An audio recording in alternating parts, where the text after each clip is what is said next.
Shalom Bapak Ibu Saudara-saudari yang dikasihi dan mengasihi Tuhan. Kita bersyukur hari ini Tuhan boleh memberkati kita. Mari sebelum kita membaca dan merenungkan firman Tuhan, kita berdoa. Terima kasih ya Tuhan untuk kasih setiamu di dalam hidup kami. Hari ini kami boleh ada sebagaimana kami ada, semua karena berkat kemurahan-Mu. Sebentar kami akan membaca dan merenungkan firman-Mu, berfirmanlah dan biarlah kami mengerti apa yang menjadi kehendak-Mu di dalam hidup kami. Kami berdoa di dalam nama Tuhan Yesus Kristus, haleluya, amin. Ayat bacaan kita hari ini terambil dari kitab Yakobus pasal yang ketiga, ayat yang pertama hingga ayatnya yang ke-12. Saya akan membacakan ayat 9 hingga ayatnya yang ke-11. Dengan lidah kita memuji Tuhan, Bapa kita, dan dengan lidah kita mengutuk manusia yang diciptakan menurut rupa Allah. Dan mulut yang satu keluar berkat dan kutuk. Hal ini saudara-saudaraku tidak boleh demikian terjadi. Adakah sumber memancarkan air tawar dan air pahit dari mata air yang sama? Amin, demikianlah firman Tuhan, mari kita merenungkannya. Bapak Ibu Saudara yang dikasihi dan mengasihi Tuhan, LAI memberikan judul pada perikop ini adalah dosa karena lidah. Tidak bisa dipungkiri memang hal-hal demikian sangat mungkin terjadi di dalam kehidupan kita. Terkadang mulut kita memang kita gunakan untuk memuji Tuhan. Tetapi tidak jarang juga lidah dalam mulut kita juga mengeluarkan kata-kata yang tidak menjadi berkat. Semestinya perkataan kita adalah perkataan yang menjadi berkat. Namun dalam prakteknya tidaklah selalu demikian. Sehingga ada orang membilang terkadang kehidupannya itu penuh dengan hal yang rohani.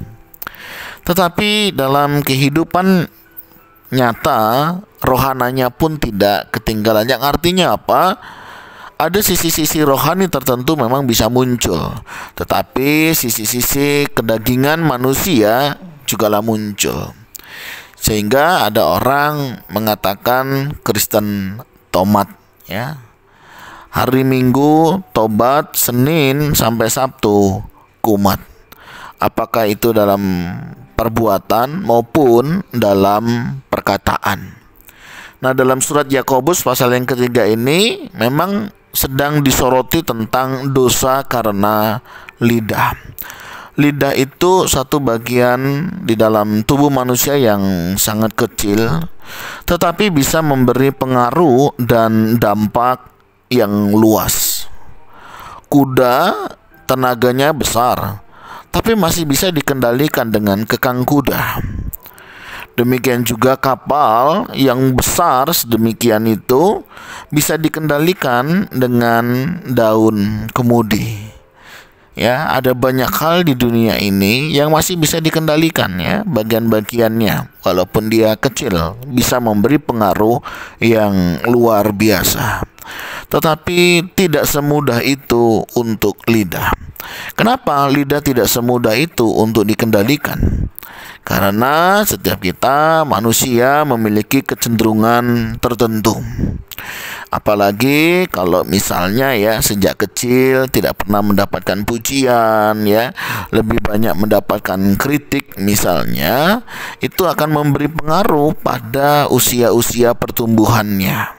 Dia akan menjadi orang yang pengkritik ya, menjadi orang yang susah sekali untuk memuji orang lain. Jangankan memuji ya, menghargai orang lain saja susah bagi dia. Nah, memang pola pendidikan seperti ini dipengaruhi sejak kecil ya, sejak dini. Makanya jangan heran kalau ada orang itu sukanya mengkritik. Mengkritik bagus, asal memberi solusi. Terkadang banyak orang itu mengkritik tanpa memberikan sebuah solusi ya. Kritikannya luar biasa pedas. Ya, kritik itu kan memang ada yang faktornya ya, membangun. Artinya memang ada sesuatu yang dia ingin bangunkan ya. Itu sesuatu yang baik ya, ada solusi yang diberikan dari pengamatannya.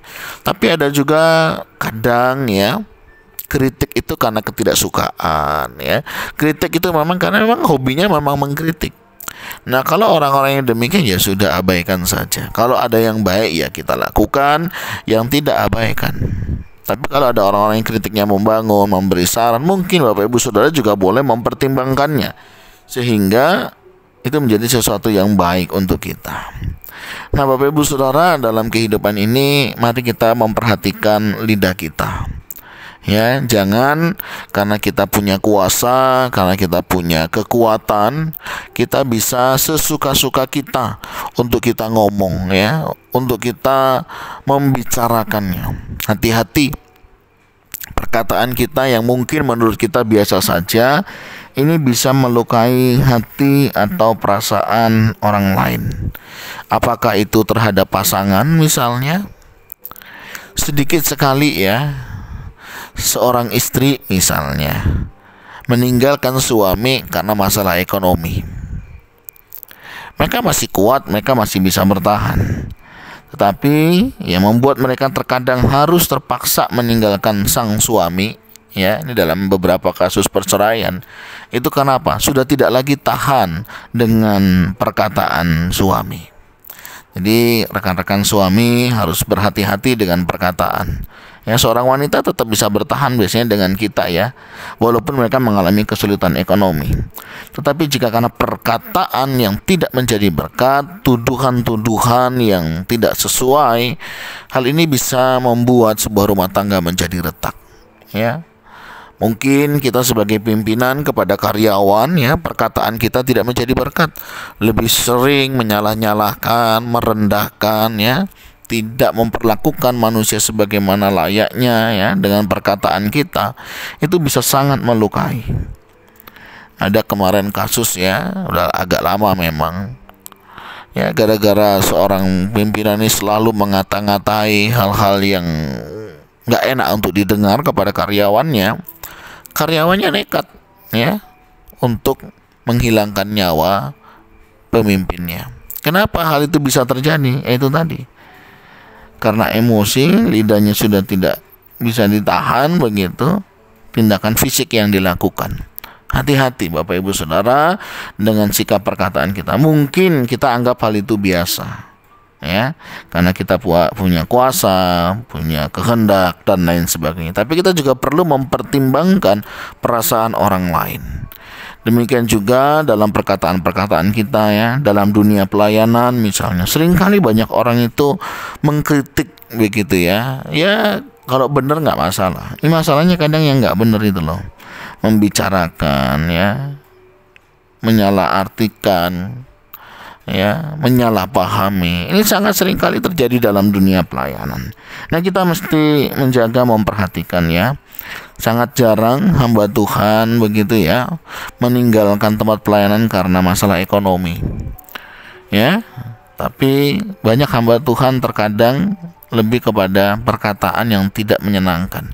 Bagi dia masalah ekonomi bukan sebuah soal ya, untuk dia tetap bertahan dalam satu pelayanan. Tapi ketika jemaatnya tidak lagi memberikan support ya, dalam memberikan perhatian dengan kata-kata yang membangun, wah itu bisa melemahkan. Tapi kalau dia dikuatkan, diteguhkan, support system yang baik, jemaatnya ada kerinduan bertumbuh bersama, melayani bersama, itu akan menguatkan para hamba Tuhan.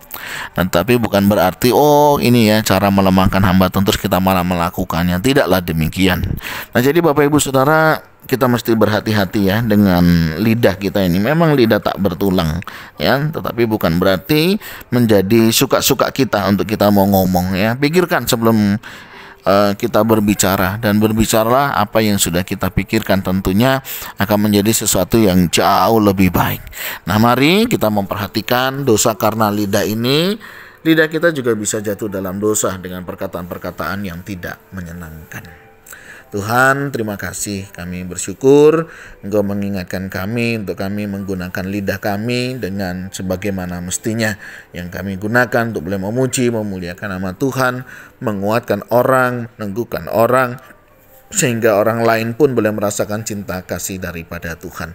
Ampuni kalau seringkali perkataan kami tidak menyenangkan hati-Mu, juga melukai perasaan orang lain. Ampuni ya Tuhan, bukan kami menguatkan, malah justru melemahkan. Ampuni kami, dan bimbinglah kami menggunakan lidah kami dengan baik. Kami serahkan hidup kami sepanjang hari ini, dan setiap kami kiranya menggunakan lidah untuk sesuatu yang menyenangkan dan memuliakan nama Tuhan.